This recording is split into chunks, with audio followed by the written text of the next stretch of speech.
Vamos lá, pessoal. Boa noite a todos. Mais uma vez, satisfação, alegria enorme estar aqui com vocês em mais um webinar, né? Hoje um webinar um pouco diferente, não segmentado por área, um webinar para apoiar aí todas as áreas do agronegócio com um tema extremamente relevante. É uma satisfação a gente conseguir reunir aqui na sala tanto o Regis quanto o Mauro, companheiros de trabalho e grandes referências aí no Brasil hoje nas áreas de planejamento, o Regis trabalhando forte a gestão hoje de fazendas de corte, mas durante a vida aí passou por fazendas de grãos, café, leite, então com uma visão vasta da gestão e planejamento de projetos do agro, e o Mauro tracionando aí dentro do Reagro a área de gestão tributária, sucessão e governança. Então, acho que hoje nós temos aqui uma baita oportunidade, uma discussão de alto nível, temos mais de 600 inscritos para o evento de hoje, e motivo de grande alegria para todos nós. Queria agradecer aos participantes, Regis e Mauro, e a todos os integrantes aí das empresas do Grupo Reag que nos ajudam nos bastidores, pessoal do Ideagri, 3R, Biomip, que arregaçam as mangas e fazem esse projeto cada vez mais forte e impactante aí para os quatro cantos do país, né? Pessoal, e para quem está conosco a primeira vez, os webinars eles têm uma característica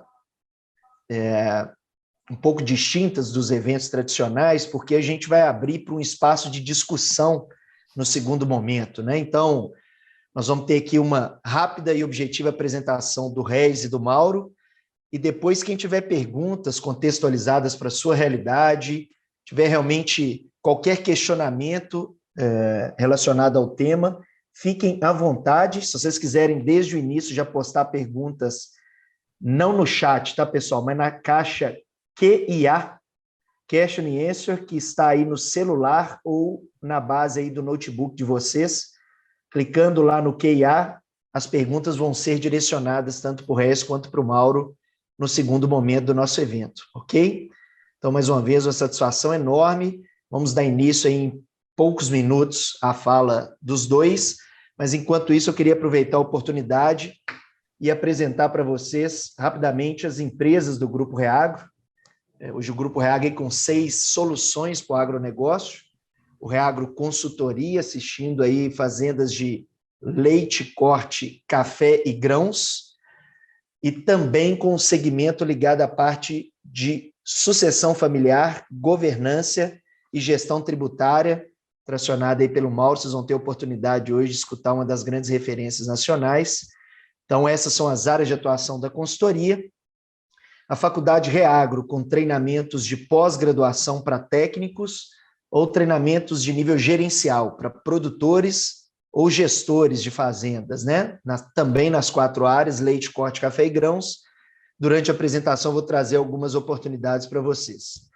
O Ideagri, e agora junto com o Bovitec, né? São softwares co-irmãos que atuam na gestão técnica e econômica de fazendas de pecuária, o Ideagri com muito foco no leite, e o Bovitec com foco em fazendas de gado de corte. O 3R Lab, que é o nosso laboratório de diagnose, a Giovana vai falar para a gente daqui a pouco com mais detalhes sobre o 3R, hoje com muito foco em análises de solo e análises de alimento, e aí prezando muito pela acurácia nas análises e agilidade na entrega. A Giovana vai falar para a gente em poucos minutos. O Reagro Pesquisa, nossa empresa de pesquisa sediada no sul de Minas, com foco na validação aí de variedades e insumos agrícolas para o mercado brasileiro. E a Biomip, empresa mais jovem do grupo, mas com grande foco na produção de micro-organismos para controle biológico, controle integrado aí de pragas na pecuária. Nós temos hoje um produto para cigarrinha das pastagens e produtos que combatem pragas aí no café e em grãos, né? Com muito foco no milho e na soja. E saindo agora, né, a Biomip vai soltar no mercado aí em pouco tempo o produto com foco em carrapato, controle biológico aí de carrapato, que é um problema para a pecuária, tanto leite quanto corte. Então, pessoal, essas são as empresas do grupo. Queria rapidamente passar a palavra para a Giovana, uma das gestoras comerciais aí do 3R Lab, para ela falar um pouco do laboratório, para a gente, em seguida, já iniciamos com o Mauro e o Regis. Giovana, com você. Boa noite, pessoal. Muito obrigada, Rafael. Bom, meu nome é Giovana, eu sou supervisora comercial do 3R Lab. Como o Rafael apresentou, o 3R Lab é um laboratório de análise voltadas para o agronegócio que faz parte do Grupo Reagro. Nós estamos localizados em Lavras, em Chapecó, e esse ano inauguramos uma filial em Goiânia. Eu vou passar um breve vídeo institucional nosso para vocês conhecerem mais sobre o laboratório. Vou deixar meu contato no chat. Qualquer dúvida que vocês tiverem com relação ao laboratório, eu estou à disposição para atender vocês. Aumentar a produtividade do agronegócio brasileiro com análises 100% informatizadas, utilizando máquinas de última geração com qualidade e velocidade. Essa é a nossa premissa. Somos um laboratório que atua na área de análises de solo, forragem, água, minerais, rações, concentrados e foliar.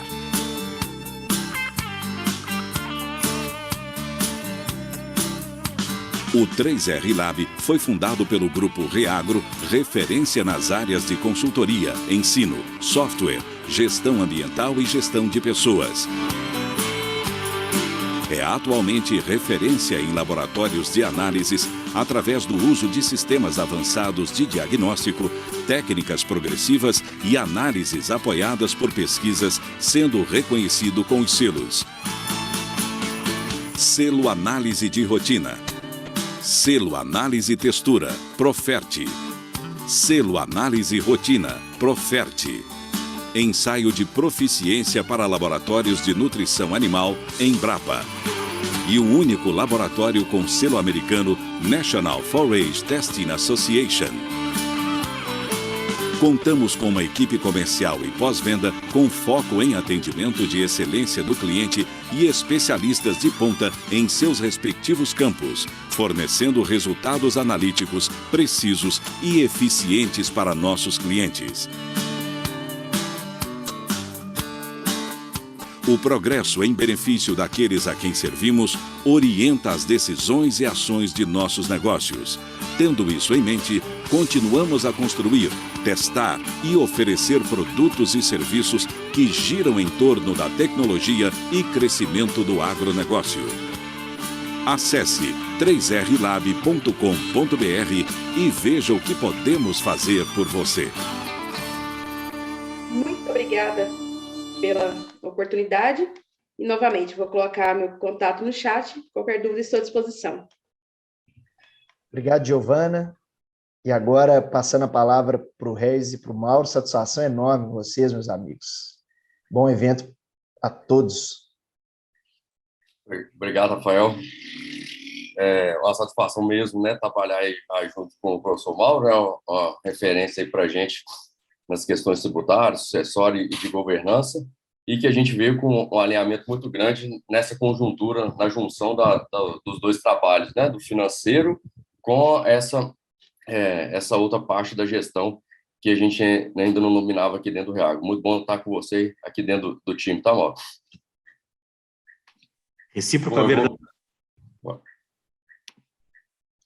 Eu vou compartilhar aqui a nossa apresentação para a gente poder começar a falar aí agora do nosso tema, né? Então, falando de planejamento e gestão tributária aí no agronegócio, e eu sei que nós temos bastante dúvida, né? Nós temos bastante curiosidade.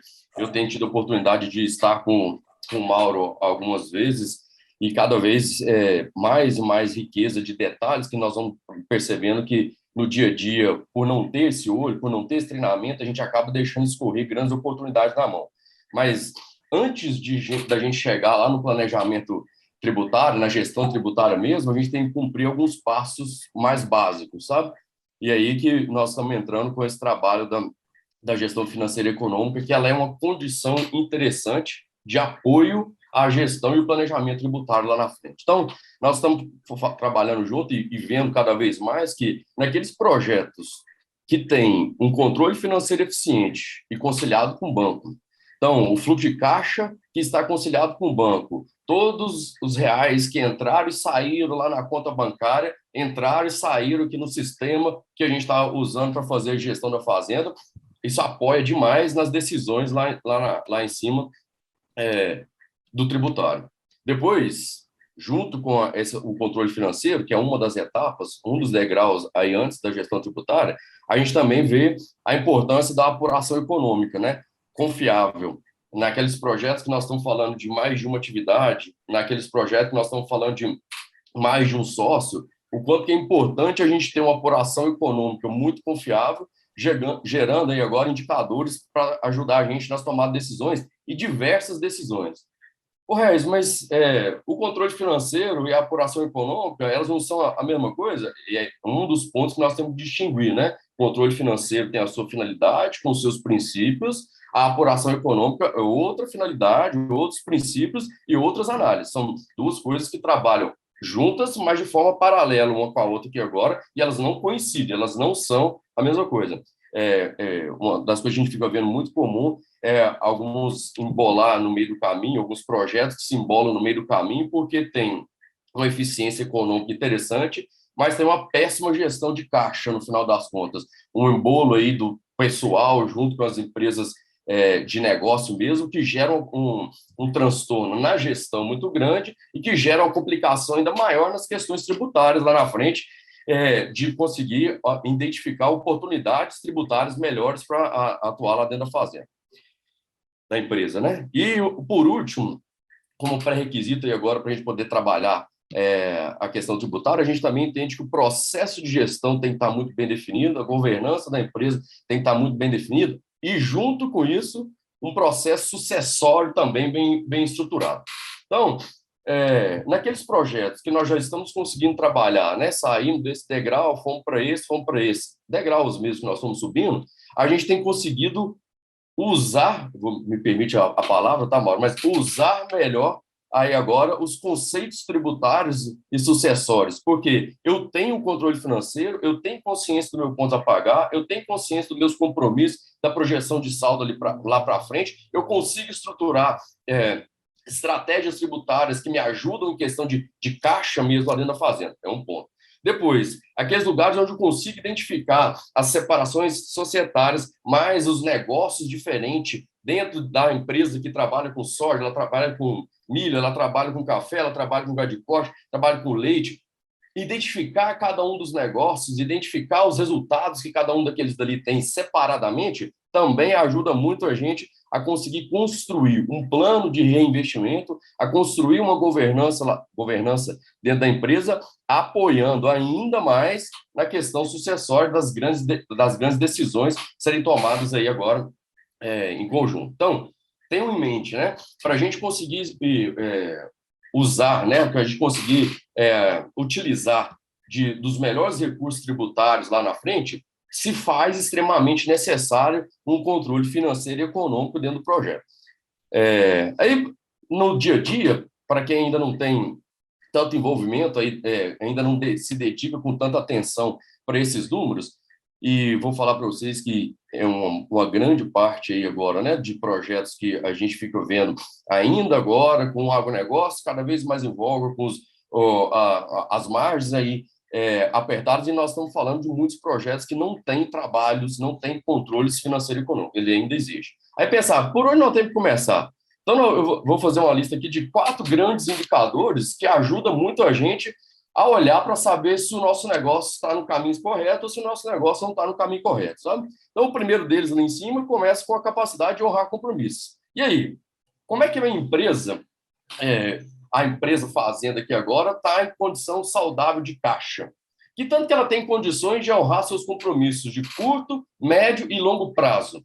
Então, um dos indicadores extremamente importante, que está extremamente ligado à análise financeira do projeto, que está ligado aí ao fluxo de caixa como ferramenta, é a gente entender a capacidade de honrar o negócio. Então, até mesmo para entender oportunidades tributárias que existem lá dentro, como que eu tenho condição de pagar esse pagamento, essa tributação, como que eu posso, quais os melhores meses de eu encaixar alguns pontos e estratégias lá dentro do meu negócio, alguma aquisição, alguma compra, eu tenho que estar de olho aqui agora na capacidade de honrar os compromissos. E a gente olha isso através do fluxo de caixa. Depois, um outro indicador que também é muito importante para a gente é a capacidade de gerar margem, que nós vamos olhar isso um indicador chamado EBITDA, né? Que é uma sigla lá do inglês, para a gente falar de lucro antes de taxas, impostos, depreciação e amortização. E de onde vem isso aqui? Isso aqui vem da ferramenta chamada DRE, que é o demonstrativo do resultado de um exercício. Uma análise econômica, onde nós vamos analisar atividade por atividade dentro do negócio, para entender esse negócio meu está me deixando o quê de margem EBITDA aí. Junto com isso, vem o outro indicador chamado de lucratividade, que é lá da DRE, e depois nós temos mais um outro indicador que chama-se rentabilidade, que vem da junção aí dos números nossos da DRE e do balanço patrimonial. Então, eu vou entrar um pouquinho mais em detalhe em cada um desses indicadores aqui para ajudar a gente a ter um pouco mais de consciência sobre eles aí mesmo. Então, a capacidade de honrar compromisso, eu já detalhei bastante ela ali agora, e o Sebrae conta para nós, né, que o Sebrae faz bastante pesquisa nas empresas de sobrevida aí agora, e contando para nós que a maioria das empresas, o grande problema relacionado com quebra de empresas, com extinção de empresas, e aí o agro não está fora disso, está pela dificuldade de honrar os compromissos, a gestão do caixa lá mesmo, tá? Então, gerenciar o fluxo de caixa se faz extremamente importante para a gente conseguir fazer um planejamento empresarial aí mais adequado. Depois, a capacidade de gerar caixa, que é a margem EBITDA e do negócio como um todo, né? A gente vai analisar a operação fazenda, a operação empresa do agronegócio. Qual é a capacidade que ela tem aí agora de gerar caixa? Essa história de plantar, adubar, aplicar herbicida, fungicida, essa história de comprar bezerro, de engordar bezerro, levar ele a boi magro, depois levar ele a boi gordo, vender isso daí. O que essa operação gera para mim de oportunidade de caixa? Isso vem através de uma análise do indicador chamado EBITDA. Então, a gente analisa a empresa como um todo. Mas daqui a pouquinho eu vou mostrar uma tabela para a gente poder comparar isso daqui. Mas esses tenham em mente, esse daqui também é um outro indicador extremamente importante para a gente conseguir gerenciar o negócio no rumo interessante ou se ele está descendo ladeira abaixo agora, tá? O outro indicador que também vem lá da DRE é a lucratividade, né, que ele representa o lucro líquido dividido pelo faturamento lá da empresa, né, a receita operacional líquida do negócio. E ele mostra para nós, de cada real que eu tive, de cada R$100 que eu tive de receita operacional líquida, quanto que virou lucro. É o indicador de lucratividade, né, que a gente está buscando elevar esse indicador cada vez mais para ajudar a gente a conseguir colocar mais dinheiro no caixa da empresa. É um indicador que a gente busca muito. Comparar isso ano a ano, fazendo uma análise horizontal, nos ajuda muito nas tomadas de decisões sucessórias lá dentro da empresa, né? Para vocês terem ideia, por exemplo, um projeto que a gente atua já tem alguns anos lá dentro da fazenda, a gente vem comparando a safra 16, 17, 17, 18, 18, 19, 19, 20, 20, 21, e a gente comparando as nossas decisões empresariais, as decisões que a gente tem tomado aqui dentro da empresa, o que ela tem impactado dentro da lucratividade? O que ela tem trazido de resultado de lucro aí para dentro? E aí nós vamos discutir isso aí um pouco mais aí para frente. E por último, não menos importante, mas se faz necessário a gente conversar sobre um indicador chamado de rentabilidade. Aí ele fica um pouco mais complexo do que os outros ali para poder analisar, porque ele envolve tanto o demonstrativo do resultado do exercício, como ele envolve também o balanço patrimonial, para a gente conseguir chegar ali agora na rentabilidade, na essência do que ela é, e poder comparar o meu negócio, a minha empresa, com outras oportunidades de negócio que existem por aí. Mas são esses os 4 indicadores, não estou falando que são os únicos, de jeito nenhum, não quero correr nesse risco de forma nenhuma, mas são 4 indicadores extremamente importantes para se dar início na base dos controles financeiro e econômico aqui ainda. Nós ainda não chegamos lá no trabalho tributário e sucessório ainda não, tá bom? E aí eu trouxe um exemplo, a gente resolveu escolher um negócio para trazer para cá para facilitar as nossas conversas sobre todas as oportunidades. Mas, independente, aqui agora eu estou mostrando de recringola, isso poderia ser soja, isso poderia ser milho, isso poderia ser feijão, poderia ser leite, poderia ser café, o que fosse. Eu queria que a gente pudesse analisar a sequência aqui agora de alguns indicadores, né? Então, esse aqui é o que a gente aproxima bastante lá da DRE, né, do demonstrativo do resultado do exercício, onde ele está mostrando para nós, nesse caso aqui agora, nesse exercício, nesse período que nós estamos analisando, o que a fazenda teve de receita operacional bruta uma fazenda que trabalha com recria e engorda. Então, está aqui o valor em reais absoluto, está aqui o valor em reais por hectare. Da minha receita operacional bruta, a gente abate os impostos que incidem sobre a venda. Aí, depender do estado, depender da região que a gente tiver, existem tributos diferentes e nós vamos conversar sobre essas oportunidades logo mais, daqui a pouquinho.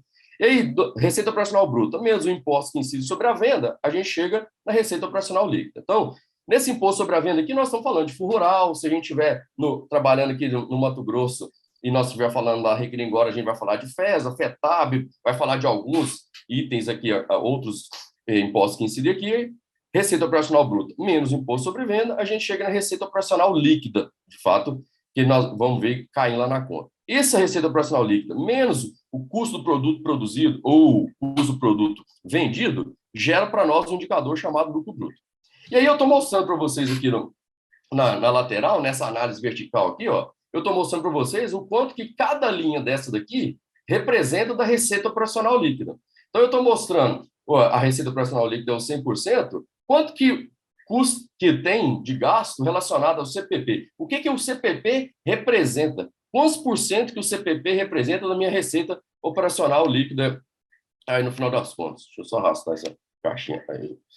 Aí, ó, nós estamos vendo aqui agora, neste caso, nós estamos vendo que o CPP nesse negócio, nessa empresa, nessa fazenda, quero deixar bem claro que nós estamos falando de uma situação pontual, que eu quero que vocês extrapolem para os outros negócios. Nós estamos falando que o CPP, que é o custo do produto produzido, que são aqueles insumos que estão diretamente ligados na produção, nesse caso aqui, na recria e na engorda do boi. Então, nós estamos falando daqueles insumos que estão lá no campo. A hora-máquina que está lá no campo, a mão de obra que está lá no campo, a reposição, o mineral, o medicamento, o herbicida do pasto, o adubo do pasto, isso tudo está composto aqui dentro para nós de CPP. E, nesse caso, essa fazenda, ele representa 82,4% da receita operacional líquida. Receita operacional líquida menos o CPP chega no lucro bruto, que é um excelente indicador para a gente começar a analisar negócios. Naquelas fazendas, aquelas empresas onde a gente tem mais de uma atividade lá dentro dela, a gente analisa cada uma das atividades até essa linha do lucro bruto aqui, para a gente entender qual das atividades deixa a maior margem de lucro bruto para a gente. Porque, uma vez decidido, ó, o negócio está pujante, o negócio está deixando dinheiro, isso tem gerado oportunidade de aumentar, qual dos negócios que a gente vai investir as fichas aqui agora? Então, esse é um indicador que a gente olha bastante para ele na hora de decidir sobre qual indicador que a gente vai utilizar para qual negócio nós vamos utilizar para crescer. Do lucro bruto, turma, a gente abate a despesa e chega no resultado operacional ou EBITDA aqui agora, né? O que é essa despesa? Aqui dentro da despesa, nós estamos falando daqueles itens que não estão ligados ao campo.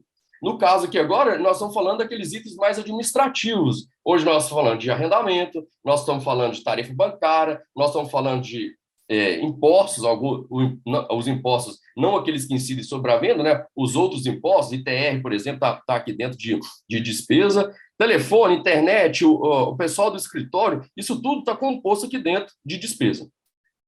Lucro bruto menos despesa, a gente chega no resultado operacional, que é o outro indicador muito grande que a gente analisa aqui agora para poder entender se o negócio, a operação, neste caso que eu estou conversando com vocês, é a operação recria e engorda. E aí, essa operação recria e engorda, ela é interessante? Aí ele está me mostrando aqui, né? De cada R$100 que eu faturei líquido, que eu tive de receita líquida, R$15,50 teve a chance de virar caixa lá no meu negócio. Teve a chance. Aí nós vamos avaliar se isso daí virou mesmo ou se isso daí não virou, dependendo de algumas situações aqui para baixo. A gente abate depois a depreciação, chega no resultado após depreciação. Tira aqui agora os juros de FINAME, juros de atraso de boleto, juros de custeio, tira disso daqui e a gente chega no lucro líquido, que é a linha onde nós estamos entendendo em conjunto que a gente deve gerenciar os negócios mesmo, né, as empresas. Então, nesse caso, no ano aqui agora, nós estamos falando de um resultado por hectare, nesse caso aqui agora, de R$450 por hectare, o que representa uma análise vertical aqui de R$14,50. 14 de cada R$100 de receita líquida, R$14,50 teve chance gerou aqui agora a oportunidade de gerar caixa lá dentro da empresa. Ô, Regis, mas beleza, eu vim aqui conversar sobre planejamento tributário e tal, e que isso daqui que isso daqui vai ajudar a gente nessa história? Aí eu queria falar, antes de o professor Mauro entrar, lembrar, um bom planejamento e uma boa gestão tributária, ela vai ajudar demais a gente a impactar em alguns pontos aqui agora. O primeiro deles está explícito aqui para nós, é no imposto sobre a venda. Aí o professor Mauro vai conversar com a gente sobre alguns pontos das decisões agora, de fundo rural, alguns pontos, o quanto que nós podemos estar perdendo oportunidade, porque nós não estamos fazendo um bom planejamento aí para frente e definindo os melhores tipos de incidência de fundo rural, por exemplo. Nós estamos deixando de impactar nas despesas.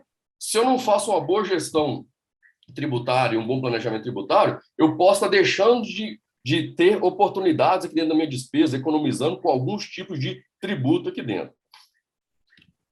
Impacta na despesa financeira, porque às vezes eu estou tendo que recorrer a dinheiro de fora, a terceiro, para conseguir girar um negócio que eu tinha oportunidade só de fazer uma reestruturação tributária lá dentro do meu projeto. E aqui, turma, eu quero deixar bem claro o meu depoimento como técnico de campo agora, a gente tem visto muita oportunidade nessa história aqui agora. Sabe assim, quando a gente, quanto de empresa que está indo no mercado buscar dinheiro para rodar o negócio, sendo que, na realidade, ela estava precisando, na realidade, de uma reestruturação da incidência tributária aqui em cima no imposto sobre venda e aqui dentro da despesa direta. E é lógico, né, pessoal? Seu impacto no imposto sobre venda, seu impacto na minha despesa, seu impacto na minha despesa financeira, automaticamente nós estamos empatando no lucro líquido que é deixado por cada negócio lá dentro da empresa. E aí eu falo, o quanto que nós estamos precisando de sentar mais, e isso é o couro grosso de apanhar no campo aqui agora, e de traçar estratégias tributárias aí agora e de gestão tributária alinhados com o orçamento da empresa. Nós estamos num momento bem interessante, né? Para a agricultura, a safra já está começada, em algumas regiões já está bem adiantada, mas nós ainda temos condições de projetar um orçamento para o ano que vem, nos ajudando de forma bem interessante no o que eu posso definir de fazer algumas decisões tributárias que me ajudam a economizar no imposto sobre venda, me ajudam a economizar na despesa, me ajudam a economizar na despesa financeira aqui agora também, que automaticamente impacta para a gente aqui agora no lucro líquido. Certo, professor? Joia. Tu vai dando enter para mim aí, por favor? Pode. Por favor. Então, pessoal, e essa fotografia para nós, ela diz bastante. Hoje nós estamos falando que no Brasil nós temos mais de 213 milhões de habitantes, então cada vez a gente vai ter que ser mais eficiente produzindo alimentos. A gente é responsável por 26,6% do PIB brasileiro, somente com o agronegócio, e somos responsáveis por 1/3 dos empregos gerados hoje no país. E quem está superando essa cadeia, ou seja, quem está respondendo com essa cadeia, está de cara que é o agronegócio. Até porque o agro virou pop, né? E quando ele vira uma propaganda num canal, a gente começa a prestar muita atenção. E aí a gente começa a ter alguns desafios. E quando a gente entra nessa linha, pode dar um enter, Regis, por favor? Sim. Então, quando a gente entra nessa linha, pessoal, quais os grandes desafios quando a gente entra num DRE, muito bem apresentado pelo Regis? É que, de fato, a gente está falando de profissionalização no agronegócio. O negócio está profissional. E aí, uma família, nós vamos ter herdeiros e sucessores. E esse é o grande desafio do agro, de como a gente vai ser longevo, como a gente vai dar perenidade e como a gente vai dar segurança que esse negócio continue produzindo alimento para o Brasil e para o mundo. E por muitos cases que a gente passa, a gente sempre entende e analisa que tem família, um aspecto emocional pesado, linkado àquela fazenda, na qual tem a sua história, tem os seus valores, tem seus princípios ligados. De outro lado, tem a propriedade, que muito tempo a propriedade veio do avô, veio da avó, e que passa pelos pais, e que está passando pelos filhos, e que chegarão nos netos. E sem falar na parte de gestão. E aqui a gente falou de 2 itens, que é a gestão econômica e financeira, e é a parte de gestão tributária e como elas vão estar interligadas. E um dos braços, pessoal, da governança, são 4, na verdade. É comunicação, prestação de contas, profissionalização e transparência. Então, quando eu consigo chegar num nível de informação que eu consigo demonstrar através de um resultado do exercício Aquele filho que é médico, arquiteto, advogado, que não tem uma ligação com a fazenda, ele começa a entender o papel do seu irmão que está trabalhando e ele começa a ver que o seu negócio está sendo rentável, está gerando uma renda e esse negócio está sendo valorizado. Só que aí a gente passa por um grande desafio, que é o quê? Separar o que é família, do que é propriedade e do que é gestão.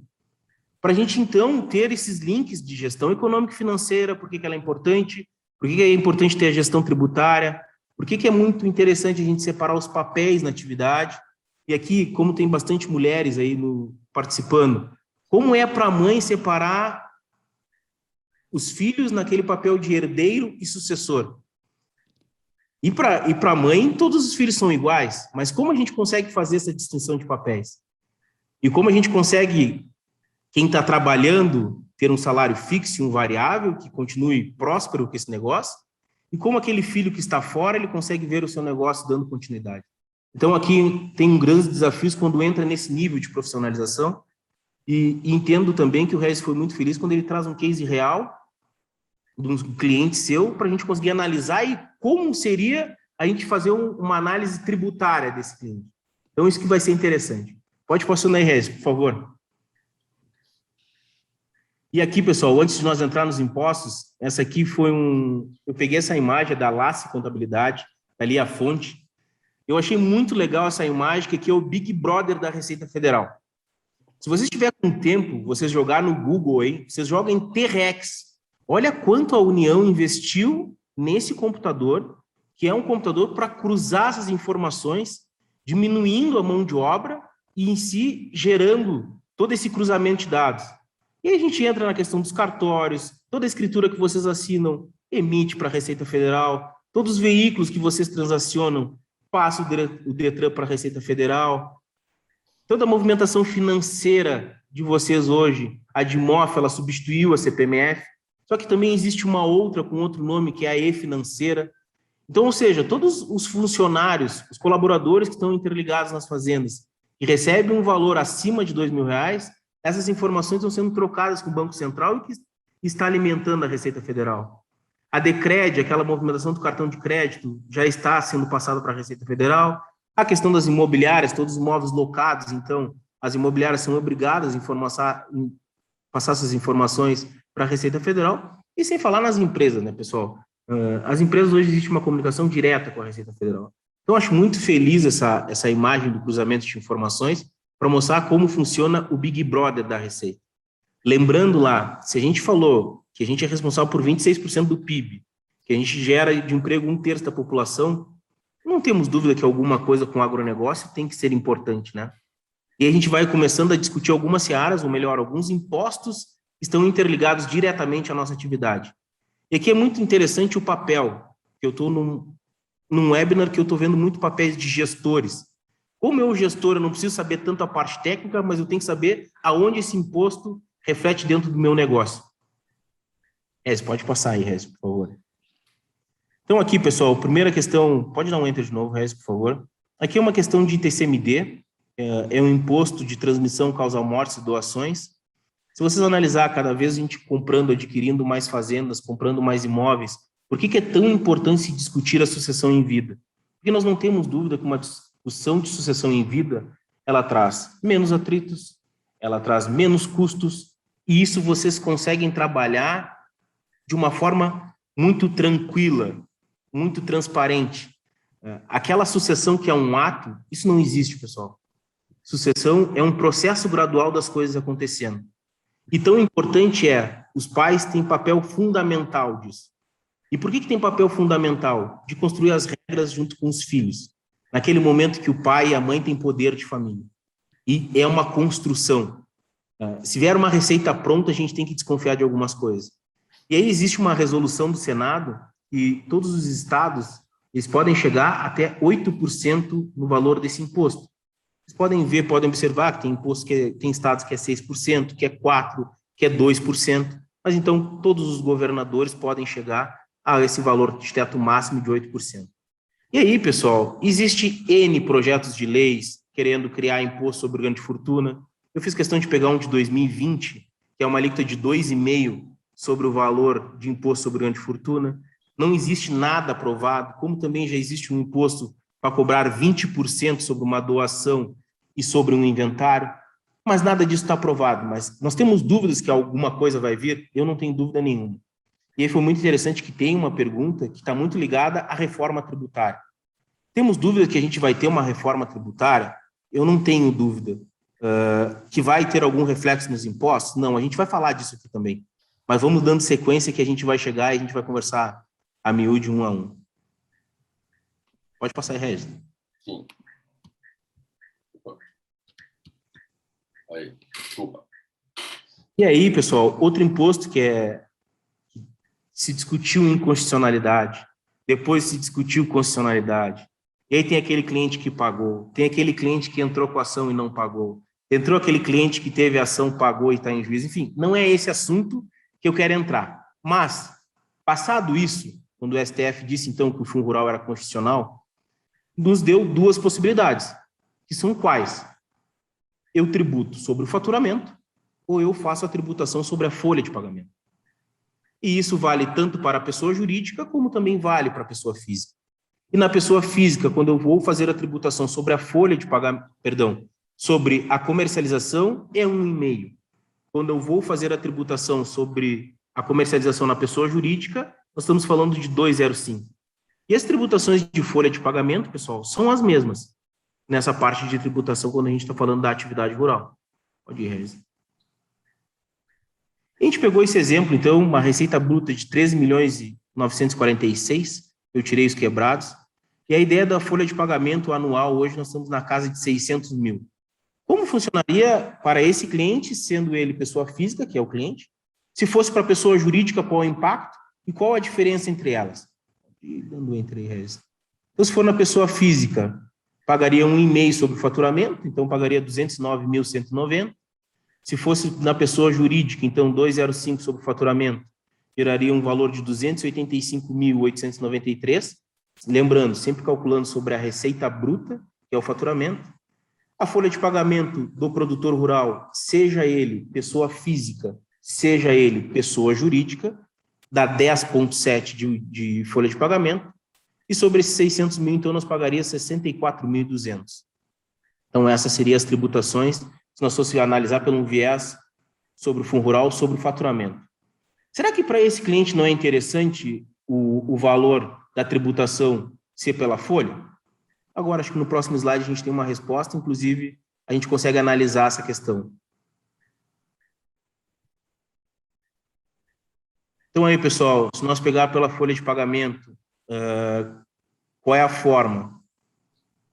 FGTS, INSS patronal, o risco de acidente do trabalho, os 2,7 de salário e educação, a gente chegaria numa alíquota, então, de 33,70%.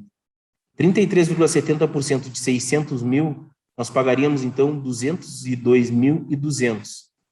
Qual a diferença dessa tributação da pessoa física? Pela opção pela folha, pela opção pelo faturamento. Nós teríamos uma economia de 71.190 na pessoa física. De outro lado, se fosse uma tributação através da pessoa jurídica, nós teríamos uma economia tributária, pode voltar ali, Raiz. Nós teríamos uma economia tributária, obrigado, de 147.893. Será que é importante a gente analisar esse impacto do fundo rural? E muito interessante, a tomada de decisão desse imposto, ele é anual. Então, eu tenho janeiro até dia 20 de fevereiro, eu tenho que tomar a decisão se eu vou optar pela folha de pagamento ou pelo faturamento. E aí é por adesão. Depois que eu fiz essa adesão, ela vale para o ano do exercício. Então, é muito interessante, pessoal, a gente planejar a questão do fundo rural. Então, entra no viés do planejamento, que está extremamente ligado a um DRE, a um resultado. Nós tendo essa economia, com certeza vai dar impacto lá naqueles 14,5 que a gente viu na última linha, e para todo gestor é a última linha que importa, com certeza isso já vai dar um aumento naquela última linha. E aí, professor, só para poder fazer uma contribuição, né, mais uma outra ferramenta dentro da gestão financeira e econômica que se faz muito importante na hora dessa é a gente construir os orçamentos, né, do ano vindouro. Né? Então, assim, olhar o que aconteceu, ok, importante, mas muito para a gente poder olhar, e o próximo ano está sinalizando o que para mim, para eu conseguir chegar nessa conta das oportunidades aí agora, né? Isso mesmo, Regis. Muito boa. E aí, pessoal, passada a questão do Fundo Rural, imposto de renda sobre ganho de capital. A gente teve uma valorização em 2020 do impacto de todo o agro, a gente está tendo um impacto em 2021 e a gente com certeza terá um impacto em 2022. E aí, quem está capitalizado ou quem está estruturado, como cresce? Comprando fazendas. Como negocia as compras de fazendas? Tem pessoas que têm vontade de vender e outras pessoas que têm vontade de comprar. Só que a grande maioria, pessoal, os vendedores acertam o preço, acertam a negociação, eles vão na última fase saber dos impostos.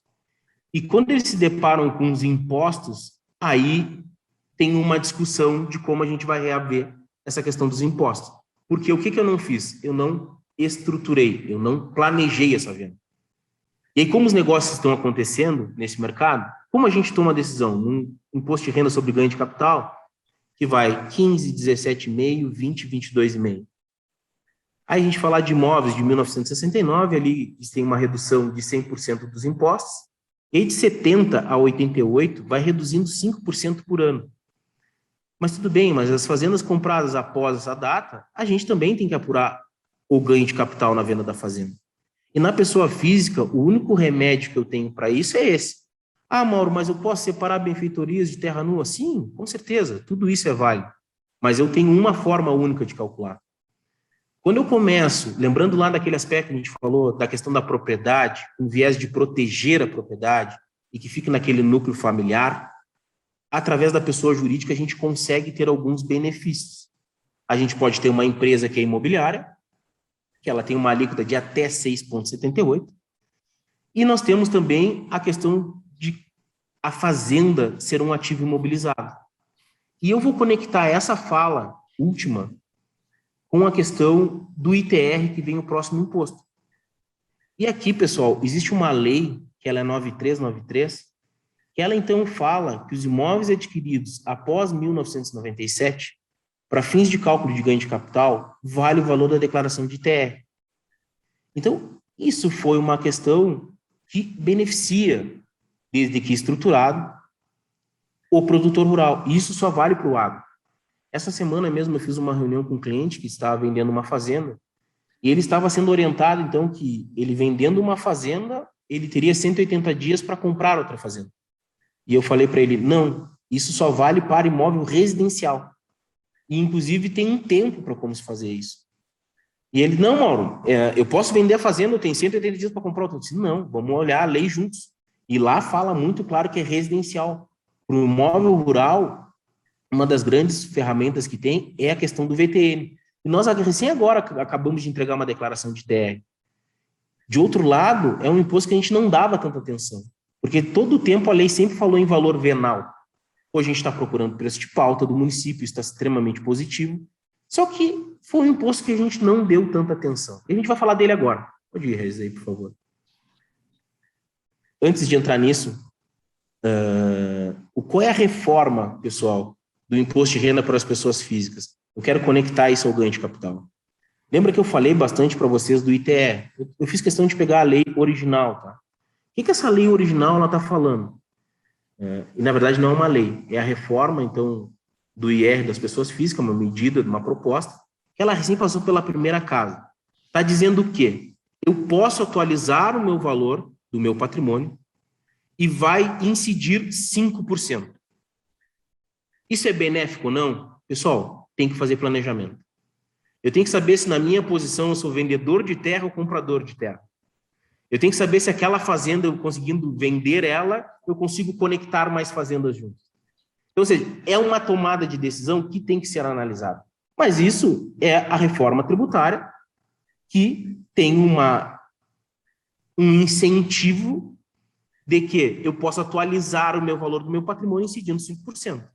Com certeza é menor que 15, é menor que 17,5, é menor que 20, 22,5.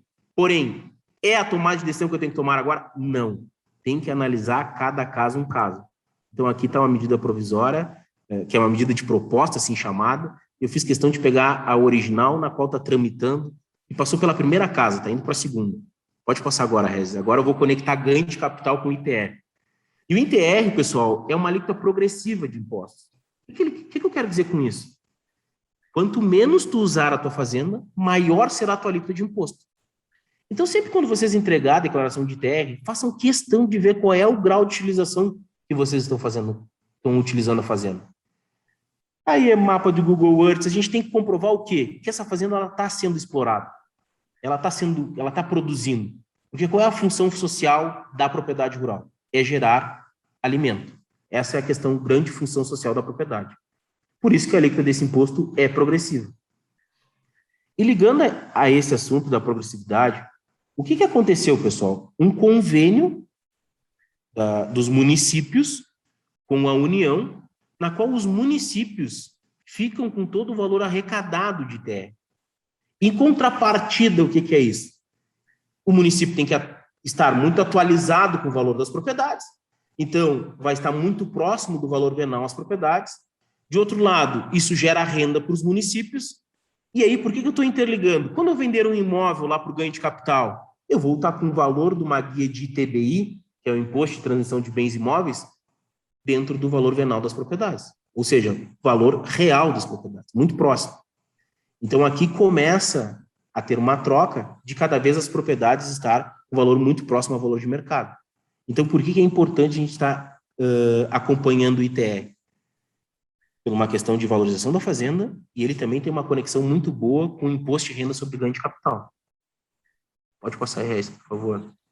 E aí, pessoal, a grande maioria de alguns clientes que a gente atende, quando a gente vai fazer, então, um mapeamento dessa parte fundiária, o conceito para o ITR é diferente do conceito para o registro de imóveis. Porque o conceito para o registro de imóveis é por matrícula. E o conceito para o ITR são áreas limítrofes, são áreas lindeiras. Então, se eu tenho, e ali eu fiz questão de fazer um mapa com 4 áreas que são limítrofes, esse ITR ele não é entregue por cada fazenda. Ele é entregue de uma forma que gere somente um NIRF para essa propriedade. Porque todas as propriedades, 700 hectares, 175, 300 e 545, é de um único proprietário. Então, também é positivo se planejar a questão do ITR. Porque vai ser interessante, olha o valor de imposto se dá eu fazer nesse sentido. Pode dar um enter aí, Rez, por favor.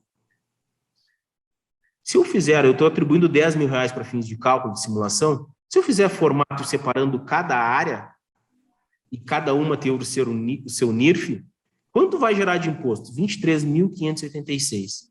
Agora, se eu for entregar na modalidade que é o entendimento da lei da Receita Federal, olha o pulo que dá esse imposto, pessoal. 52 mil, quase dobrou a questão do imposto. Será que eu tenho que ter algum cuidado na questão dessa fazenda? Eu acho que eu preciso. Então, o ITR, ele tem que ser declarado, sim, começa em agosto, termina em setembro, mas ele também tem alguns reflexos de como a gente pode planejar melhor esses impostos. E o melhor, entregando de forma legal. Porque o município, qual é o grande engajamento do município para ficar com esse dinheiro? Com essa arrecadação, melhor dizendo? É fiscalização. E aí, quando houver essa fiscalização, não vamos lá brigar por preço de pauta. Vamos brigar por grau de utilização. Vamos tentar mostrar que a área não é limítrofe. É essas questões que a gente tem que levantar. Então, pessoal, vai sim ter uma enxurrada interessante nessa questão de fiscalização de imóveis rurais na parte de ITR. Quer falar, Regis? Então, eu estou concordando aí com a história da fiscalização apertando cada vez mais. Pode passar aí, Regis, por favor. E aí, pessoal, como é que funciona o produtor rural na parte de imposto de renda? O produtor rural na parte de imposto de renda ele tem 2 tributações. Ou ele tributa pelo resultado, receita menos despesa, ou ele faz um arbitramento. Nesse cliente específico, ou melhor, vamos trazer nesse case que a gente está discutindo, né? Ele tem ali um resultado dele. E olha como é interessante o resultado dele. Pode ir dando enter aí. Ele tem, então, o lucro líquido dele está dando 1.933, tem uma margem de 14,5. O que é interessante, pessoal? A depreciação não entra como despesa.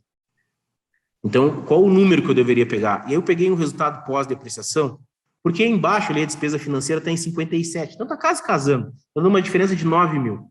Então, se eu pegar o valor de 1.990, o que eu estou fazendo? Estou pegando pelo resultado. Então, eu estou pegando receitas menos despesas, é igual a 1.990. Quanto de tributação teria esse resultado? 547.150. Ah, Mauro, tu não jogou o desconto simplificado. Não, posso jogar, dá 16 mil de desconto. Mas é legal a gente ver de uma forma bruta. De outro lado, como é que funciona? Porque por muitos momentos, a gente fazendo alguns eventos, e quando tem profissionais técnicos, eles falam, não, o produtor rural paga 5,5. E eu gosto muito de explicar para o empresário rural e a empresária rural o que é 5,5. Pessoal, 20% de 13 milhões, nós estamos falando de 2 milhões e 600. 2 milhões e 600 é maior que 1.990.000. Então, o programa é tão inteligente para a área do produtor rural, do empresário rural, que ele pega sempre o valor menor. E aí, se nós analisarmos por um viés que 2 milhões e 600 vezes 27,5, vai gerar um imposto de 742 mil. Então, esse imposto é muito maior.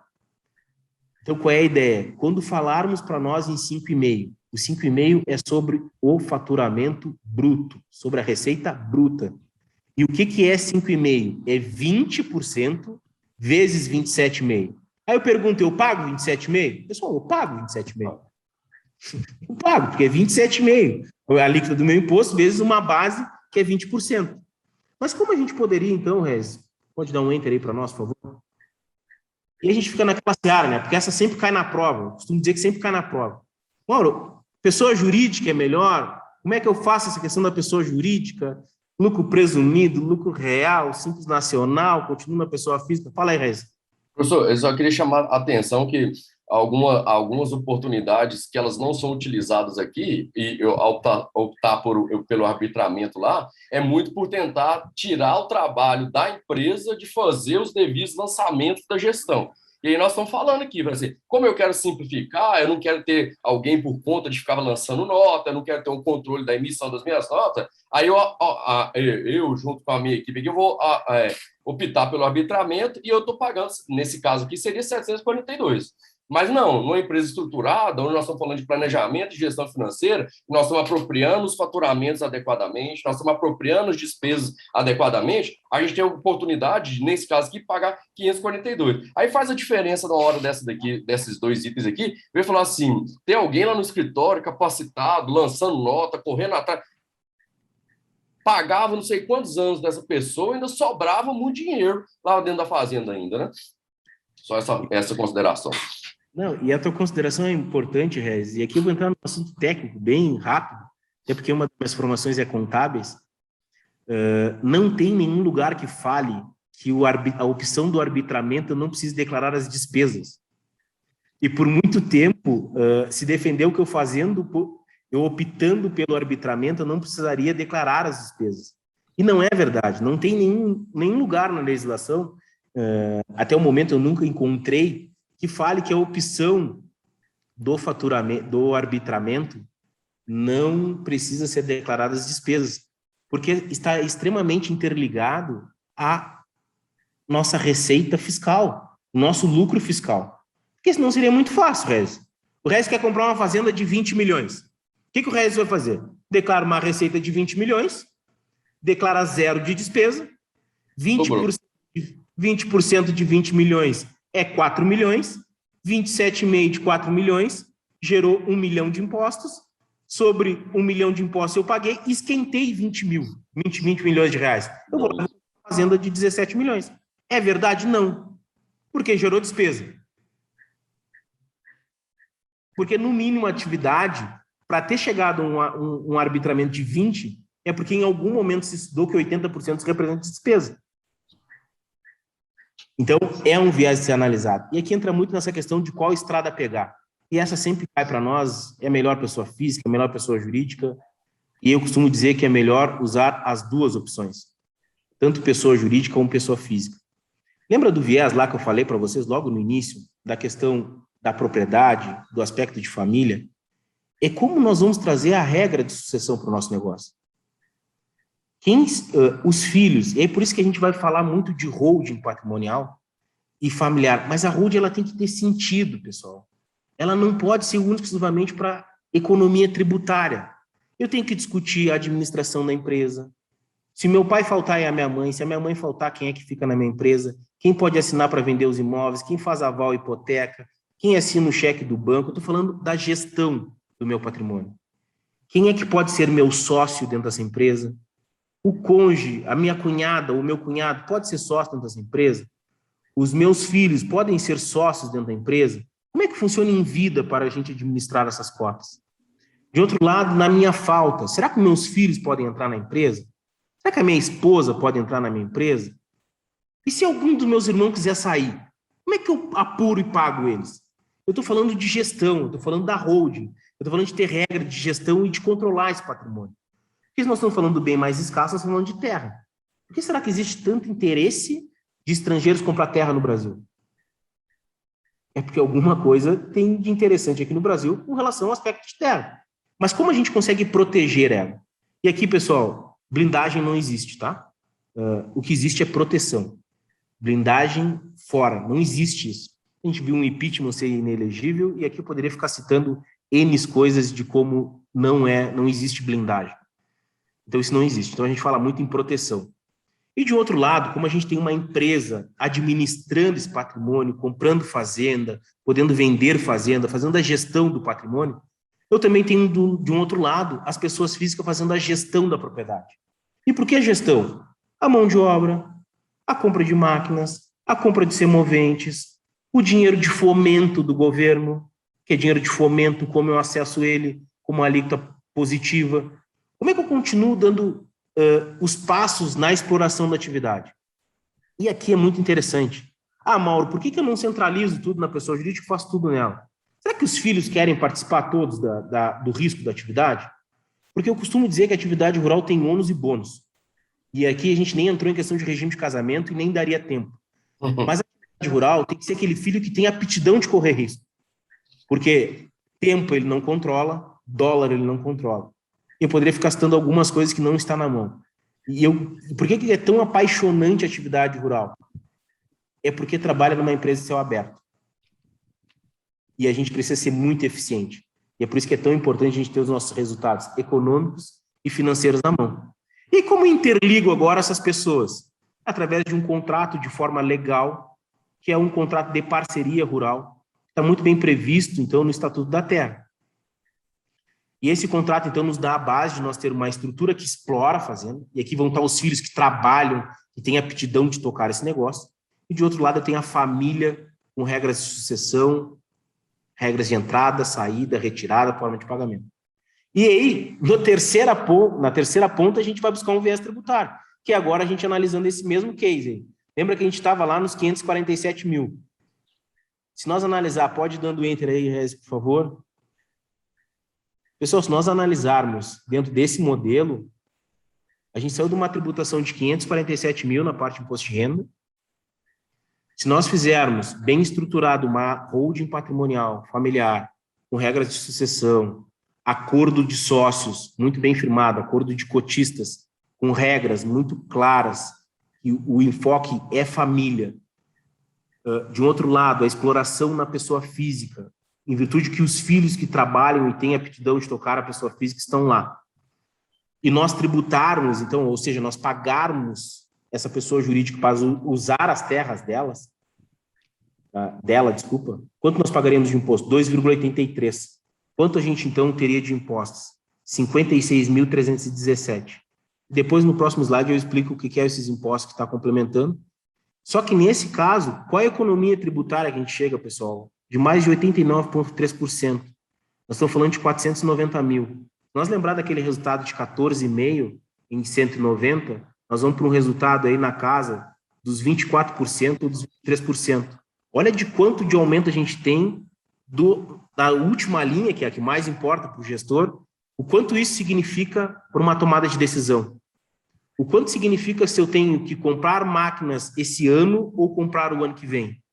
O quanto significa para o nosso cliente se ele tem que comprar os insumos e já pagar os insumos e pedir a entrega dos insumos agora, e quanto eu posso comprar os insumos e pagar o ano que vem e recebê-lo no ano que vem. O quanto eu posso vender o produto esse ano, receber esse ano e entregar o ano que vem. Então, viu como fica mais maleável a tomada de decisão? E é muito interessante que para a gente chegar numa gestão econômica e financeira, não é em setembro, não é em outubro, não é em novembro, ela é mês a mês. Fechou, a gente costuma dizer que é D+1 ou D+5. Fechou o mês, vamos checar o que está para trás. E a gente tem 5 dias para a gente dizer, ó, isso aqui está certo, está checado, está fechado, vamos para o próximo mês. E o quanto nos facilita a tomada de decisão. E por último, pessoal, a gente está chegando aqui para explicar um pouco das alíquotas para vocês. É muito interessante aqui, por que Mauro não tem PIS e COFINS? É porque se eu vendo gado para abate, para o frigorífico, é suspenso o PIS e COFINS. Então, nessa venda para o frigorífico, é suspenso, então não tem PIS e COFINS. Ah, Mauro, mas eu estou vendo lá na última linha que tem adicional de imposto de renda de 10% e tu não falou dos 10%. Aí a gente fez questão de deixar um cálculo. Pode dar um enter aí, Rez, por favor. Como é que a gente calculou? Se no trimestre a nossa empresa ter 800 mil, a nossa base de cálculo do lucro presumido é 8%. Então, 8% de 800 mil é 64 mil. Qual é a alíquota, então, para nós passarmos? É 20 mil por trimestre. Então, dá 60 mil. 64 menos 60 mil, nos sobrou 4 mil. Aonde incide 10%, pessoal? Na diferença disso. Então, Mauro, tu está falando de 10% de 800 mil, vai dar 80 mil. Não, é 10% sobre a diferença que passa o valor da previsão no trimestre. Então, nesse caso, a gente teria uma tributação de R$400. E aí, Regis, pode ir. E aqui também, o que aconteceu, pessoal? A lei original, então, estava falando que vai ser tributados os lucros, os dividendos, na casa dos 20%. Esse foi o primeiro projeto que foi mandado para a reforma. E aí, por que a gente, hoje, a gente pode ter uma segurança que algumas mudanças tributárias haverá? Eu fiz questão de entrar e pegar o último dado do auxílio emergencial. Eu fixei só no auxílio emergencial, tá, pessoal? O auxílio emergencial foi pago 52,46 bilhões. Qual é a previsão? 64,90 bilhões de previsão. Será que a gente tem que arrecadar ou não? Será que o governo tem um desafio de arrecadar? Mas o que é legal? No primeiro momento que passou na primeira casa, pode dar um enter aí, Rez, por favor? Já mudou os 20% para 15%. Mas lembra, tem que passar o projeto nas 3 casas. E a recém passou na primeira, já teve mudança de tributo. Temos alguma dúvida que vai haver mudança de tributação? Eu, Mauro, não tenho nenhuma. E eu estou trazendo para a minha pessoa. Não tenho nenhuma. E dentro dessa mesma lei, criou uma isenção também para a distribuição de lucros por mês. Até R$20 mil por mês. Essa distribuição, então, é isenta de tributação de lucros. E nesse mesmo projeto, pessoal, também se colocou que empresas optantes pelo Simples Nacional não haverá tributação sobre os lucros e dividendos. Ora, será que está deixando alguma brecha para nós? Eu não sei, temos que estudar. Mas acho que alguma coisa já ficou aqui de brecha dentro de nossa preocupação dos rendimentos isentos da distribuição de lucro. Eu estou dizendo que as empresas têm que ir para o Simples Nacional? Eu não estou falando isso, porque esse projeto nem foi aprovado ainda. E precisa passar por mais 2 casas ainda, pessoal. Mas algumas coisas estão ficando interessantes dentro da reforma. E aí, agora sim, por último, o livro Caixa Digital do Produtor Rural, e esse tirou um pouco o sono de alguns empresários que nós atendemos, porque agora a gente tem que entregar, sim, de fato, um livro Caixa Digital, que é as entradas e saídas. Os clientes que estão faturando acima de 4.800.000 estão obrigados a entregar o livro Caixa Digital de Produtor Rural. E aqui, sim, tem que ter uma conciliação bancária, por isso que é tão importante a fala do Regis, de ter lá uma conciliação bancária, de nós ter uma capacidade de pagamento, de nós analisar EBITDA, de nós analisar lucratividade e rentabilidade. Porque eu preciso fazer esse dia a dia. Eu não estou dizendo que tem que fechar positivo nem negativo lá na questão como funciona uma empresa, mas eu estou dizendo que a contabilidade digital do produtor rural precisa ser analisado mais de perto, precisa ser analisado de forma mensal. Pessoal, lembrem de uma coisa, março e abril é só o momento de declarar. O ano acontece de janeiro a dezembro. Então, o melhor time de tomar decisão, setembro e agosto. Já temos que ter o cenário dos outros próximos 4 meses, que é projeção. Isso vai estar muito linkado na nossa tomada de decisão. Então, por isso que é importante.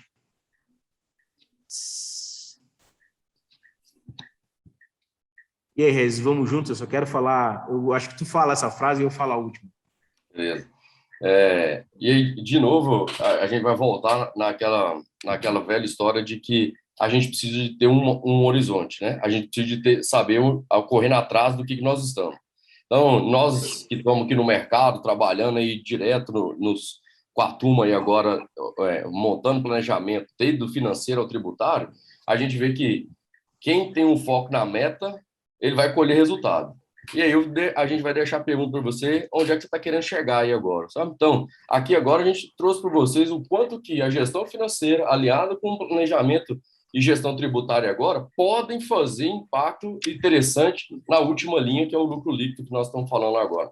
E aí, cada um determina onde é que está querendo chegar. Tem uma frase, pessoal, do Paulo Goethe, que eu acho muito interessante, que o mais difícil de incutir num homem uma nova ideia é fazê-lo desistir das ideias antigas.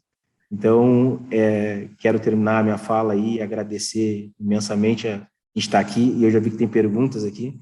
Estamos abertos aí para ir trocar e vamos lá, vamos discutir. Rafael Agno, é só eu descompartilhar aqui agora? Isso, que aí eu compartilho a tela principal aqui do evento. Beleza?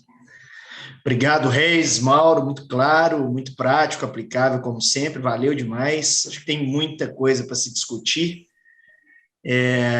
Eu queria ir selecionando perguntas, algumas são semelhantes, então eu vou tentar sintetizar aqui. Mas a primeira, uma pergunta do Anderson Lobo. Vocês estão me ouvindo bem? Sim. Beleza. A despesa financeira não faz parte da despesa não operacional da empresa? Com isso, o cálculo do imposto não deveria ser realizado a partir do lucro líquido? Ficou claro para vocês? Ficou claro, e eu vou responder com viés de tributos, tá, Regis? O que a gente fez? Eu lembro do sobrenome que é Lobo. O que a gente fez, Lobo, para simplificar o cálculo? É que a depreciação estava dando 68 e a receita financeira estava dando 57. Então, eu teria que diminuir um e somar o outro. E aí eu peguei o 1.990, só para ficar claro lá, para a gente pegar o cálculo, porque senão fica o cálculo do cálculo. Mas o que a gente pega, porque a depreciação no fluxo de caixa volta, né, Rez? E ela volta somando, porque não é um valor desembolsado. Então, por isso que eu fiz questão de pegar 1.990 para a gente fazer uma previsão do custo tributário. Perfeito. E agora uma pergunta, talvez aqui o Reis possa responder, cabe ao Mauro também, acho que ela é oportuna para o momento. Se eu gastar na engorda e acabamento do gado e não vendê-lo no mesmo ano, terei uma despesa e não haverá faturamento. Então, a fazenda dará prejuízo, mesmo sabendo que o gado no pasto teve uma grande valorização pelo aumento do peso e do preço da arroba. O que acontece? Eu aumento meu patrimônio com prejuízo contábil? É a pergunta do Delson Tolentino.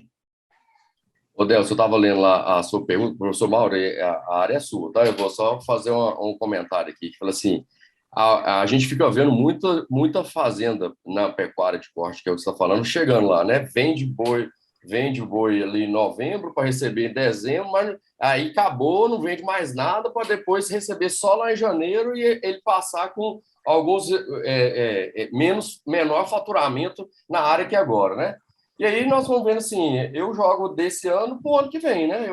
Porque o ano que vem ele tem o faturamento, ele tem a tributação lá do mesmo jeito, né?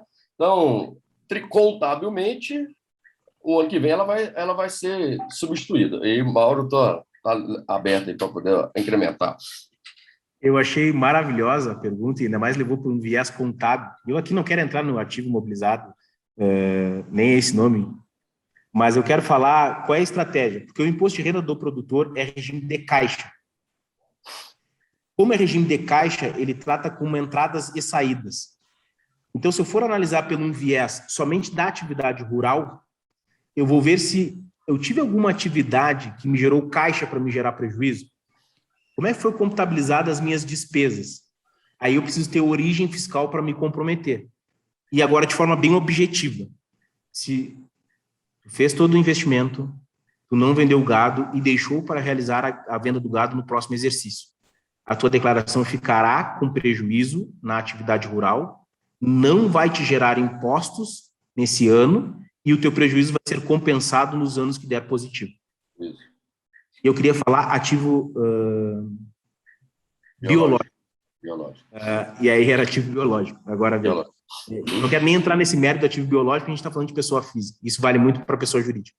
Tá? Eu ia mais complicar a resposta do que de forma objetiva da que eu respondi agora. Perfeito, Mauro. E eu acabei terminando a apresentação e já emendando nas perguntas, mas eu estou vendo que algumas pessoas estão fazendo perguntas no chat.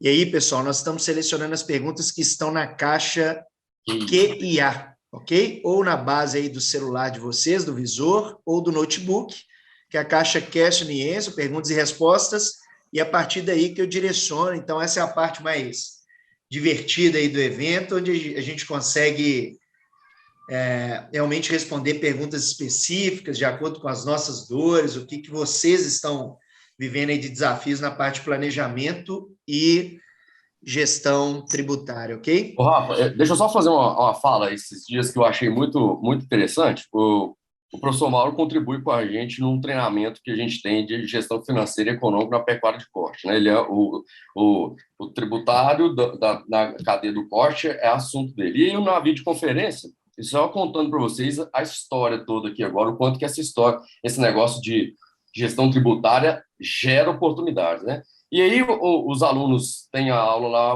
online e a gente faz uma videoconferência ao vivo mesmo, para poder conversar e debater. Então, para a gente tem as aulas online gravadas e o aluno vai para casa com as tarefas para poder fazer os números dele, levantar o número dele.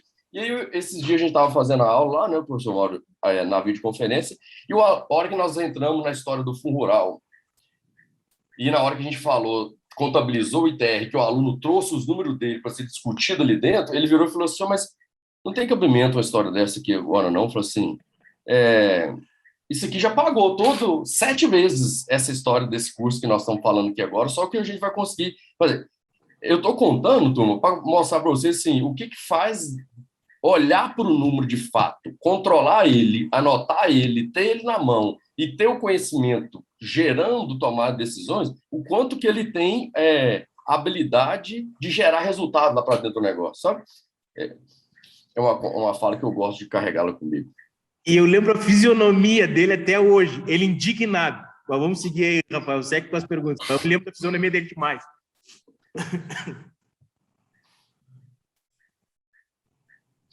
Eu acho que o seu Rafael está com um pequeno probleminha lá na internet dele. A outra pergunta, o Delcio também mandou ela aqui para nós mais cedo. Ele perguntou assim, ó, o resultado da atividade rural na pessoa física será considerado como distribuição de lucro na nova legislação do imposto de renda pessoa física, professor Mauro? Não, porque quando a gente está falando do produtor rural pessoa física, a gente está falando de regime de caixa e a gente está falando de entradas e saídas. Então, não há o que a gente falar de distribuição de lucros e nem de dividendos. Distribuição de lucros, ela está ligada a uma empresa ilimitada, e distribuição de dividendos, a gente está falando de uma empresa SA. E ali fala todos os rendimentos de microempresa e empresa de pequeno porte. Então, isso não abarca o produtor rural pessoa física, pessoal. Pode assumir o posto, viu, Rafael? Tá no mudo. Tá no mudo, Rafael. Tá no mudo.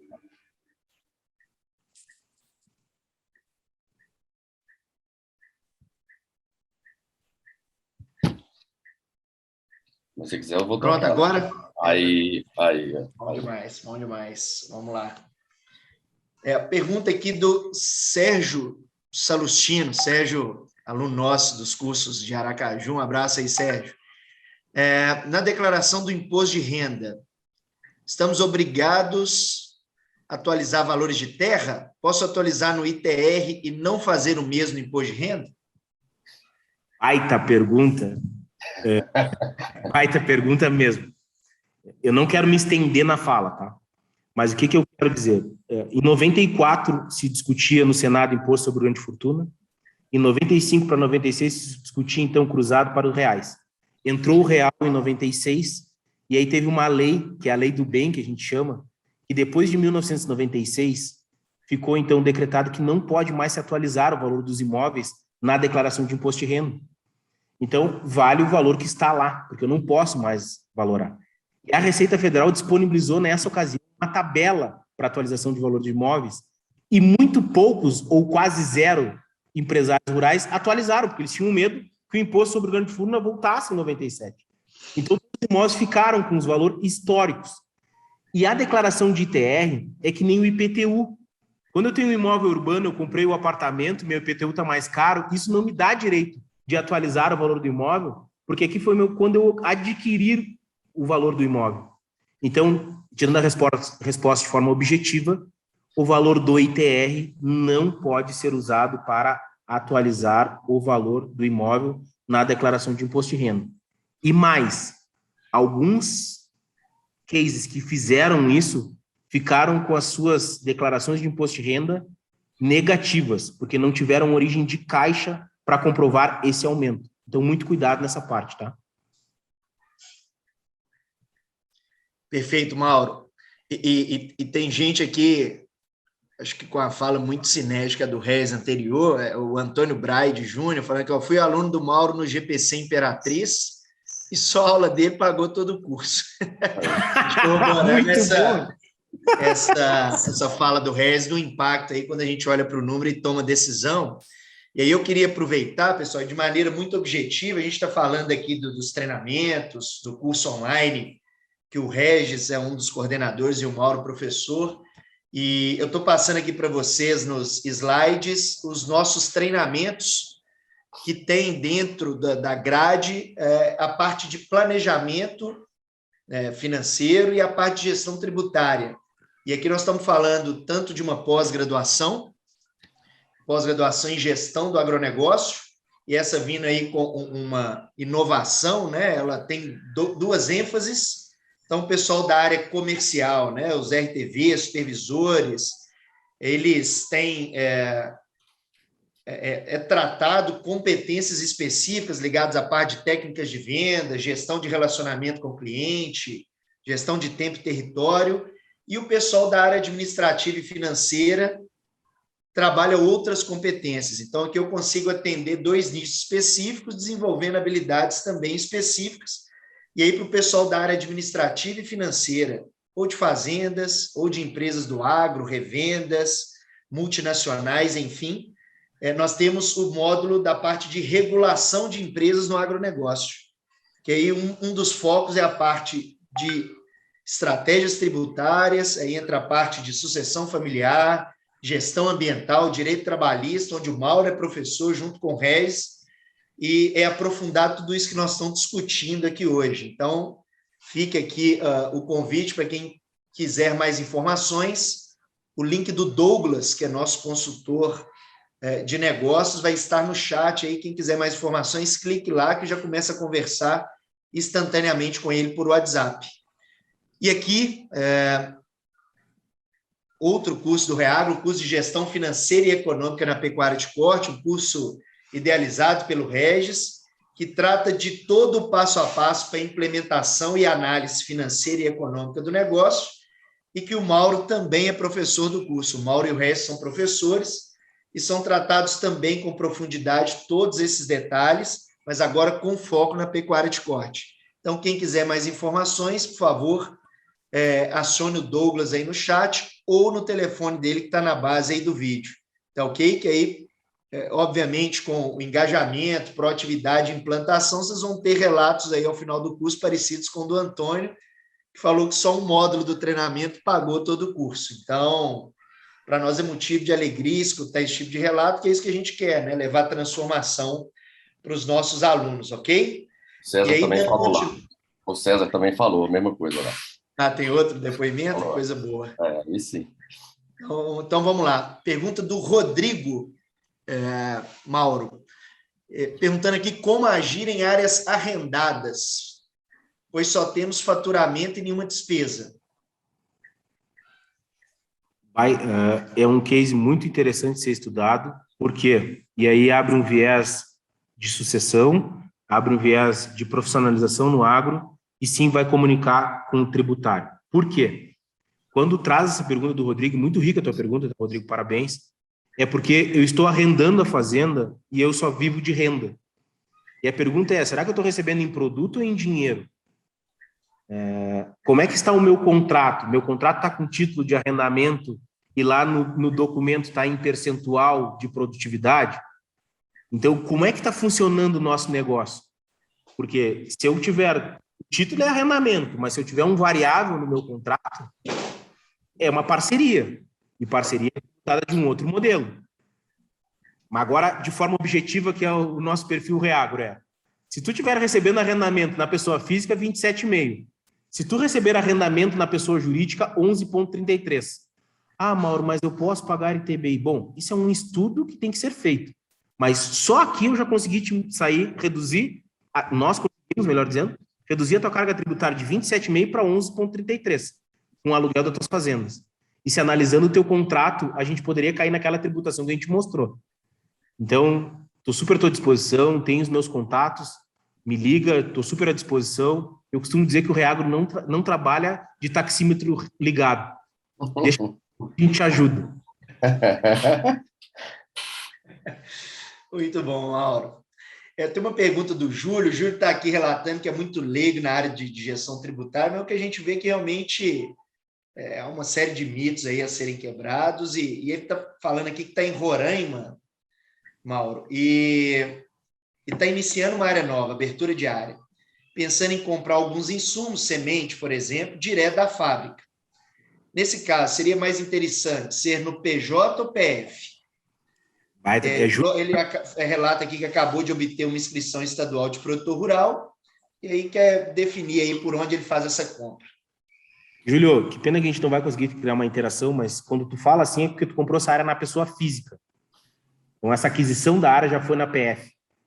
Como tu está numa fase de investimento, e eu nem quero entrar no de família, para nós é importante, e nem quem está explorando junto contigo, mas como tu adquiriu a fazenda e SPF, te sugiro que tu faça todos os investimentos na fazenda no CPF. Porque lembra daquele cálculo lá do imposto de renda que nós fizemos? Tem uma parte que é lucro real, uma parte que é lucro presumido. Tu vai ficar com um bom prejuízo para usar ao longo dos anos. Então, segue utilizando, segue fazendo teus investimentos no CPF. Quero aprofundar mais alguma estratégia. De novo, daí meus contatos, a gente pode analisar o teu case de forma muito real. Mas o que eu posso te responder agora de pronto? Segue na pessoa física, porque com certeza a tua fazenda foi adquirida no CPF. Positivo, Mauro. Uma pergunta agora do Delson Tolentino. Como fazer a distribuição do resultado da atividade rural nas pessoas físicas que integram o condomínio? Cada condomínio deve oferecer a tributação na pessoa física na mesma proporção da sua participação? Boa. Parabéns pela pergunta, cara. Entrou no condomínio. Eu estou indo no feeling aqui, viu? Não sei se as perguntas estão apertando. O que é legal primeiro, assim, o que caracteriza um condomínio? Um condomínio é quando eu tenho uma matrícula do imóvel que eu tenho nós três os proprietários. Tem o nome do Mauro, o nome do Regis e o nome do Rafael. Isso é um condomínio. E aí, cada estado que a gente vai tem uma interpretação de condomínio. Mas eu quero te responder de forma objetiva também a tua pergunta. Independente se tu está no condomínio, se tu está num contrato de exploração e que tu tem sócios, tu tem parceiros, tu vai dividir as receitas e as despesas de acordo com um percentual atrelado dentro da tua sociedade, tanto para as receitas e tanto para as despesas. Essa vai ser a forma que tu vai denominar a tua forma de distribuição. E aí, cuidado, tá? Como a gente corre bastante, e eu faço isso há 14 anos, 15, eu costumo dizer que eu só sei fazer isso. Cuidado para não fazer uma inscrição estadual por folha de pagamento, uma inscrição estadual pelo faturamento, e aí vou jogando funcionários. Cuidado, tá? Não foi tema, mas eu estou dizendo, ó, cuidado. O planejamento nunca pode extrapolar. Então, só estou dizendo nesse sentido. Espero que eu tenha te respondido aí. Muito bom, Mauro. Agora a pergunta do Leonardo Viana. Se na declaração do imposto de renda pessoa física, se ele pode declarar benfeitorias. E se numa venda futura, esse valor já seria abatido do ganho de capital? É excelente, cara. Dá vontade de ficar 3 dias e 3 noites aqui respondendo. Pessoal, assim, ó, todo investimento na fazenda, ele é considerado despesa da atividade rural. Ele é, no entanto, que tu aproveita para fins de cálculo de imposto de renda. Qual é a minha sugestão? Porque tu tem um anexo da atividade rural que se chama os bens da atividade rural. Então, quando tu declarar na parte contábil, por isso que é tão importante o livro Caixa Digital, quando tu declarar na parte contábil a tua despesa com investimentos na fazenda, que tu vá lá na tua declaração de imposto de renda e tu declara essas benfeitorias e vincula a fazenda. Só benfeitorias realizadas na fazenda tal. E o mais interessante, pessoal, as benfeitorias é depreciação acelerada. Ou seja, eu vou lançar no ano da aquisição e no próximo imposto de renda ele vai vir zerado. Deixem zerado. Não atualizem valor, não tem que atualizar. É depreciação acelerada da atividade rural. Isso é um incentivo que o governo faz somente para os produtores rurais, para os empresários rurais. Então, declara sim no teu imposto de renda e declara também no teu livro caixa, na tua contabilidade, os investimentos com benfeitorias. E quando tu venderes, faz questão de separar o que é benfeitorias do que é terra nua. Porque tem uma grande diferença tributária, tá? Porque as benfeitorias vai entrar no rol de receitas e despesas e o valor da terra nua vai ser tributado nas alíquotas do ganho de capital. E aí, muito interessante, tenta comprar terra de janeiro a setembro e tenta vender terra de outubro a dezembro. Por quê? Porque quando eu compro de janeiro a setembro, eu tenho a primeira declaração da data da compra no meu nome. Então, para fins de cálculo tributário, vai valer essa declaração de TR. O que tu está dizendo, Mauro? Eu estou dizendo que tu comprou a fazenda por 5 milhões em abril e na declaração de TR tu entregou por 10 milhões, quando tu vender a fazenda, vai valer a declaração dos 10 milhões e não o valor de aquisição de 5. Só isso aqui também nesse webinar já pagou o webinar, Rafael. Esse é gratuito, mas dá para pagar o curso. Muito bom, muito bom. O Júlio, lá de Roraima, ele está relatando aqui, respondendo sua pergunta, que não houve aquisição de terra, tá, Mauro? Foi a área titulada pelo órgão de terras lá estadual. Então, tem essa ele tem um prazo até, inclusive, mas isso é só no CPF. Porque ele fez um vínculo, ele tem que ficar pagando o Estado até se comprometer. E depois tem que discutir se é 10 ou 20 anos a tua carta para esse imóvel ser seu, mas até onde eu sei é só no CPF, não pode entrar jurídica. Mas aí tem que ver como é que tá Roraima aí, tá? Bom demais, bom demais. Pessoal, acho que o tempo é curto, né, mano? Nós temos que criar um outro ambiente para discutir, porque depois que eu falei para a turma para colocar aqui na caixa que a IA lotou a caixa, e enfim. Mas eu estou tentando selecionar aqui perguntas muito práticas, o que o pessoal tem dúvida mesmo no dia a dia, pela pouca familiaridade, né? Tem uma pergunta aqui da Ana Carolina Carrijo. Ela está falando que arrendou uma área com 2 irmãos do Mato Grosso e a inscrição estadual está no nome dos 3. As notas fiscais podem ser no nome apenas de um e automaticamente vai ser distribuído ou teremos que ir tirando nota em nome de cada um? A atividade é agricultura, segundo ela, tá? Maravilha, e aí é muito legal que a gente cria um livro caixa único, porque o grande desafio, e de novo, felicidade da pergunta, a gente vai atender umas fazendas, às vezes, que é os irmãos explorando, e cada um tem uma inscrição estadual, cada um compra insumo, cada um vende gado, desculpa a palavra, é uma esquizofrenia quando a gente vai entender, porque é 4 contabilidade, é 4 conta bancária, é 4 inscrição estadual, contrata funcionário, isso a gente costuma dizer que é ginástica fiscal. Eu estou gastando tempo bom em coisa que não vai me trazer tantos resultados. Então, segue na tua linha, tá certo? A inscrição estadual com o nome de vocês os 3. Centralizem compras, centralizem a conta bancária, coloque no nome de vocês a conta. Acho que deu uma travadinha, Regis. Foi? Foi. Travou mesmo. Pesou a conversa tributária, pesou lá agora. Mas, Rafael, tem uma primeira pergunta lá em cima do Luciano, ó. Você viu lá? Da mão de obra? É. Deixa eu voltar nela aqui. Uma pergunta, inclusive, direcionada para você. Regis, quando você analisa a necessidade de aumentar a mão de obra dentro da fazenda?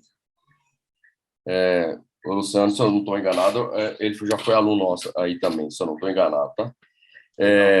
Luciano, um grande ponto que a gente olha para decidir essa história de contratar ou não é naquela conversa, se o seu Luciano, que eu estou lembrando aqui agora, que foi nosso aluno, é daquela grande conversa que a gente faz dentro da sala de aula, a Ana Carolina também falou, daquelas reuniões semanais onde nós estamos discutindo as tarefas, o que nós estamos conseguindo cumprir no prazo, o que nós não estamos conseguindo cumprir no prazo, sabe?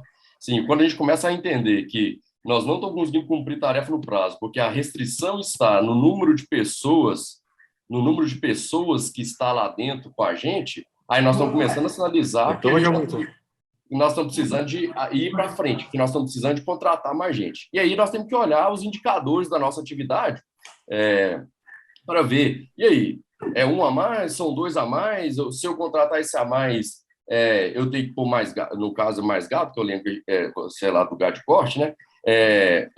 Mais gado ou um diarista vai conseguir, porque se eu pôr um funcionário a mais aqui, o meu indicador de número de cabeça por funcionário, o custo com o pessoal por cabeça vai ficar muito fora. Então, eu ia analisar um conjunto de coisas, tarefa cumprida no prazo ou não, se eu for colocar mais gente, os meus indicadores de pessoas vão ser muito comprometidos. Então talvez não era trazer uma pessoa full-time, eu tenho alguns diaristas em momento mais estratégico, são coisas que a gente analisa na hora de pensar em trazer mais pessoas para dentro do projeto, tá? Bom demais, Reis. Mauro, você quer complementar a sua resposta? Cortou, né? Foi a Ana Carrijo, tá certo? Exato. Isso. Então, assim, Ana, segue no modelo que está explorando, inscrição estadual, o nome de vocês os três, abre conta bancária com vocês os três, centraliza que isso é livro caixa único, ou melhor, é centralizado as entradas e as saídas. Fica maravilhoso para tomada de decisão, fica muito bom. E para uma questão de tomada de decisão, para montar DRE, está muito centralizado aquele negócio. É muito difícil escapar alguma coisa. Bom demais, pessoal. Realmente temos muitas perguntas, a gente precisa caminhar para o fim aí, inclusive para não ficar cansativo aí para vários, né? A lida começa cedo. Mas eu queria encerrar primeiro agradecendo muito Regis e Mauro e todos que apoiaram aí no evento, pessoal do 3R, Biomip, é um esforço gigante aí na divulgação para atrair o máximo de público. Muito obrigado mesmo. E gostaria de finalizar, a gente gosta de finalizar aí com mensagens, né, com os take-homes aí, segundo nosso amigo Marcelo, né, e aí, provocando você e o Mauro, entendo que são abordagens distintas, que são complementares, né, na boa condução da fazenda. O Mauro, explorando, eu acho que ele pode trazer para a gente o quão impactante tem sido o trabalho dele de sucessão, governança e gestão tributária, e para quem tiver interesse, né, Mauro, acho que podemos compartilhar aqui. Realmente está ficando pesado mesmo o tema do financeiro e tributário, uma hora dessa já, tá? A galera não está mais aguentando aí não, nem a internet. A atuação dele na parte financeira e econômica, né, Regis? A gente vê resultados muito discrepantes em alguns projetos, que nós, inclusive, assistimos, né? Projetos com pouca entrega e projetos entregando 1.500 no gado de corte, né? 1.800, mais de R$2.000 por hectare. E aí você trazendo, o que você tem visto de diferencial nessas fazendas que entregam do ponto de vista da gestão financeira e do planejamento do negócio? E aí ficam mensais finais aí, quem quiser mais informações, nós estamos à disposição aí nos canais, aí nos links e nos contatos da tela aí, ok? Pessoal, obrigado, professor Mauro, foi bom demais a gente trabalhar junto aí, produzindo o material, as conversas, além de a gente estar junto, aprendendo mais. E, turma, se eu pudesse deixar um recado, eu queria falar assim, existe uma oportunidade gigante no agronegócio em fazer gestão financeira e planejamento tributário dentro das empresas. Nós estamos vendo muita oportunidade de dinheiro que nós estamos deixando de colocar lá na última linha. Quero te agradecer imensamente a gente ter feito esse bate-bola, agradecer o Rafael aí, que foi nosso moderador, agradecer vocês, pessoal, que participaram, que estão aqui até o final. Me coloco à inteira disposição de vocês, queremos estar juntos. Eu acho que o grande legado nosso, enquanto pessoa, enquanto Reagro, o quanto a gente pode contribuir para o agronegócio, que ele seja perene e que ele seja longevo e que as famílias estejam felizes. Então, eu acho que esse é o nosso propósito, nós estar juntos. E a gente costuma dizer que se o negócio estiver contente e a família não estiver bem, o negócio vai terminar. Agora, se a família estiver bem e o negócio estiver mais ou menos, a gente tem a certeza que ele vai continuar. Então, muito obrigado aí.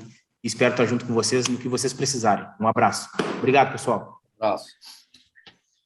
Obrigado, Regis, Maura, a todos. Boa noite, bom descanso aí para todo mundo. Até mais, até a próxima.